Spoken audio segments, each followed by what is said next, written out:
Namaste, Jai Bharat. As the case stands, as it is in today, as it is now, America is still the most powerful nation, most rich nation in the world. The military, this of course is questionable, is supposed to be topmost in the world. This is questionable because with many other people's military we don't know. America makes a show of things, so we have some information. Certainly not all. They're not going to show everything. So is still the strongest. But then, how long? How long? See, the dialectics. Not really. I'm not talking about the Hegelian dialectics. Of course, Hegelian dialectics also is just the same. Let me speak about Marxian dialectics, which is more mundane. Hegelian dialectics is slightly transcendental because it tries to go up to the highest synthesis as the absolute idea, metaphysics.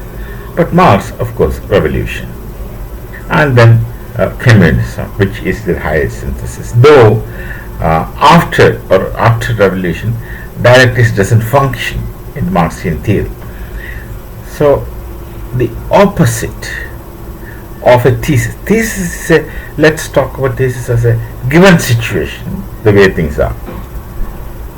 And the situation in that same thing remains, and it cannot remain like that forever. There will be phenomena, that is the dynamism happening within the system, within the way things are, which is called thesis. Originally, this is Hegelian dialectics, which Marx just borrows. Thesis. And inside thesis is not static. There is a kind of built-in dynamism within, so it keeps functioning, developing. Now, if you talk about the philosopher Leibniz, he talks about monads, and he also talks about a power, a moving power, which pushes things forward in time or through time. That's a different area. I'm not going into the details. It takes long time. Similarly, there's something that initiates movement within the thesis, and through that, slowly, something is a case, and the different case is supposed to evolve. That's what precisely happens within thesis, which in turn develops into something called an antithesis, which is opposed to the thesis. But if thesis is already there, it's just opposite develops. And then once the opposite and this phenomenon comes to be together, they will naturally interacting through contradiction. And a synthesis of this contradiction evolves as a synthesis. And that synthesis shall function as a thesis, which shall have an antithesis, which shall have a further synthesis, up and up higher. In Hegel, it goes up to the highest synthesis, which is the absolute.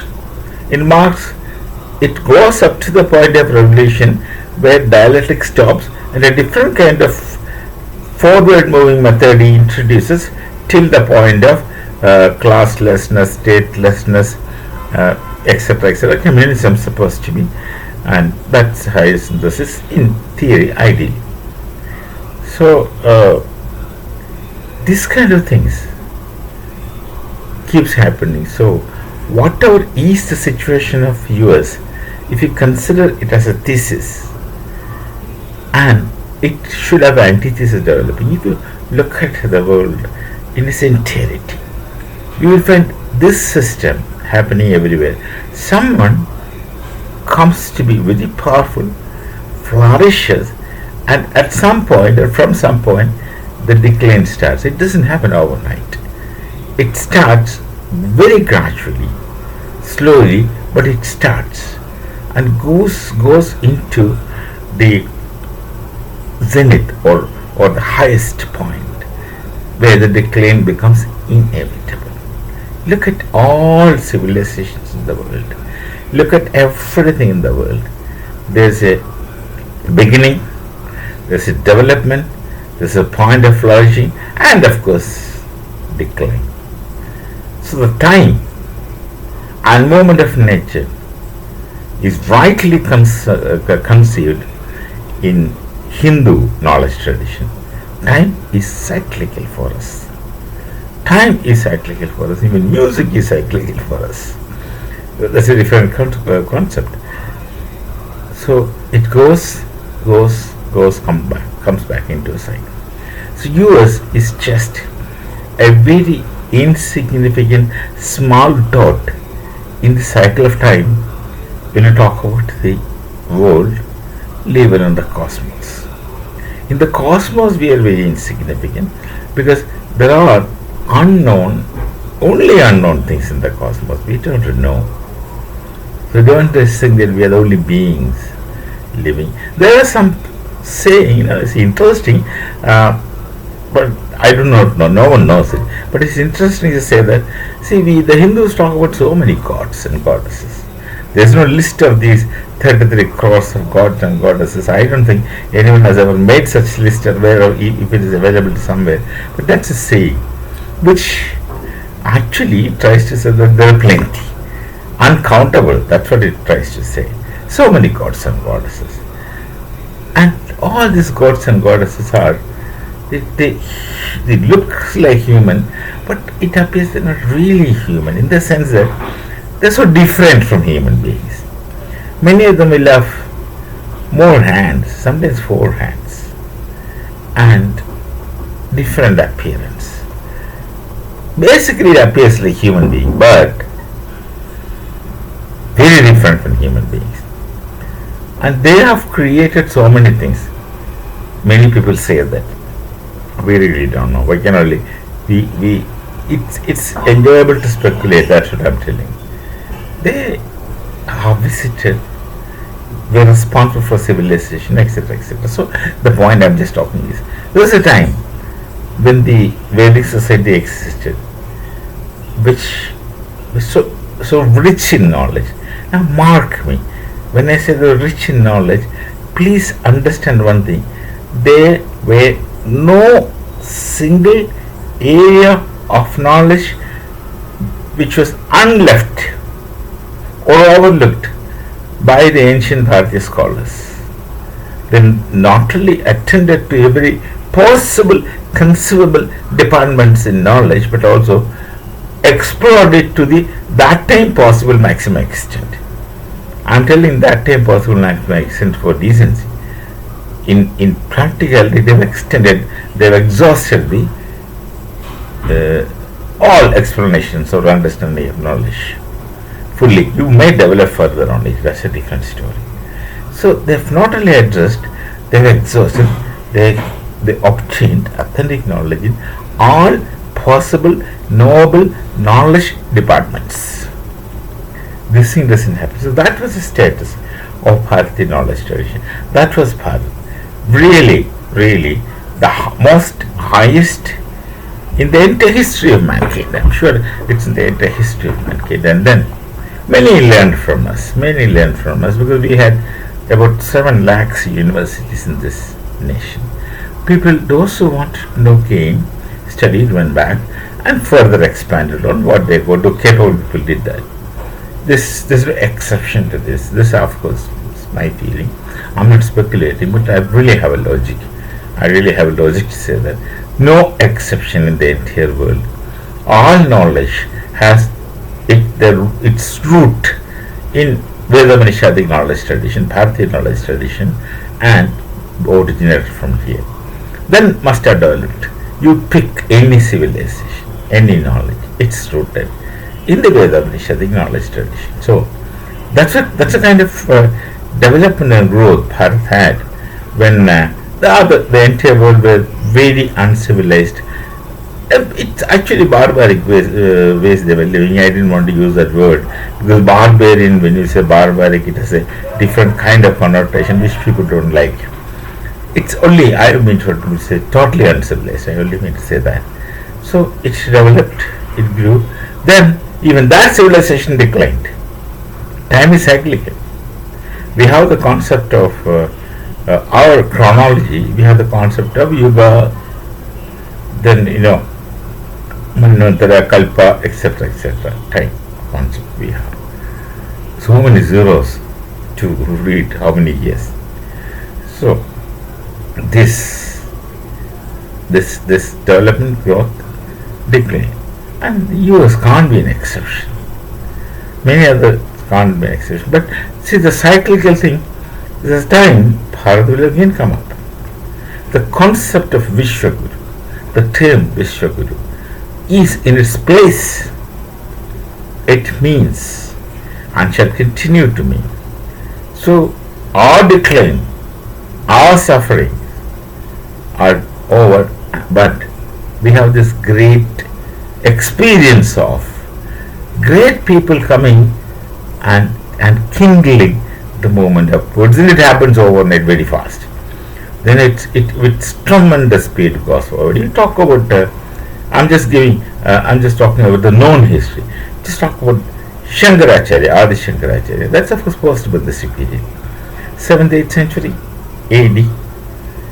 That time the Hindu Dharma was very dormant, and Shankaracharya just kindled it and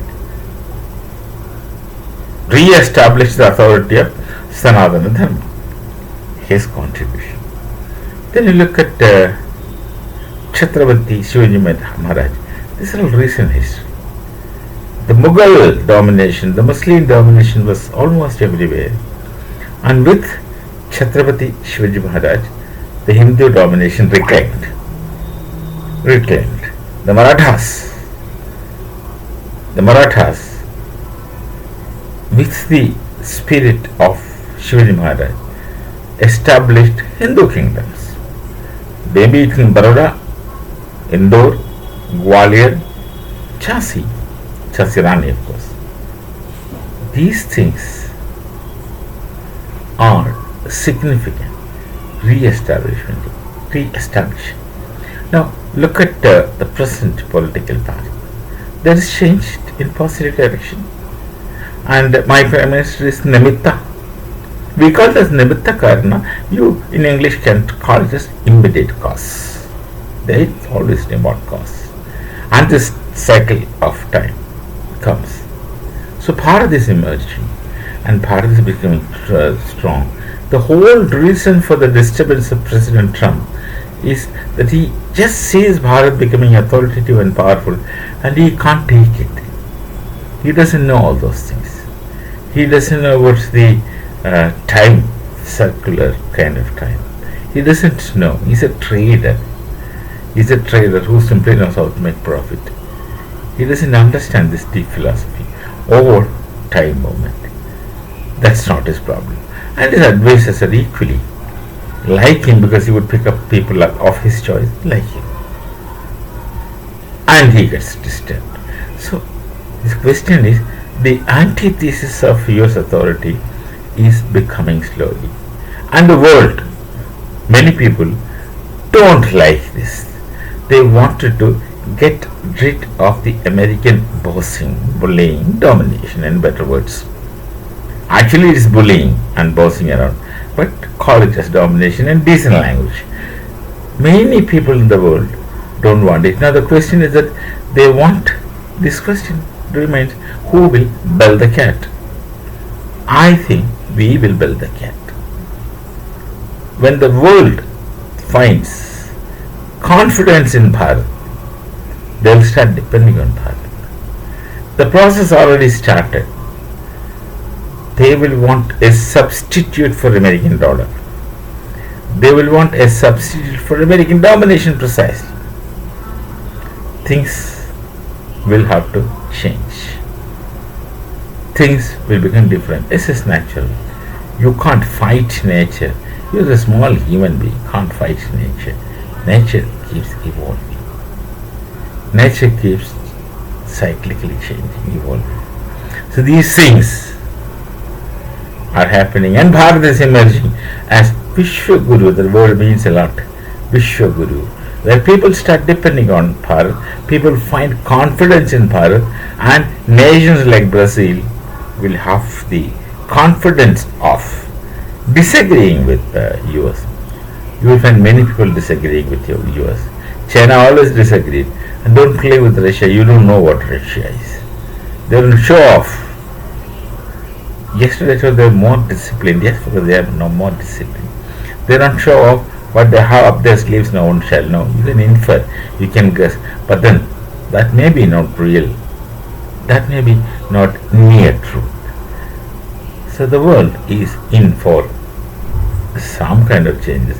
I'm not predicting a kind of war.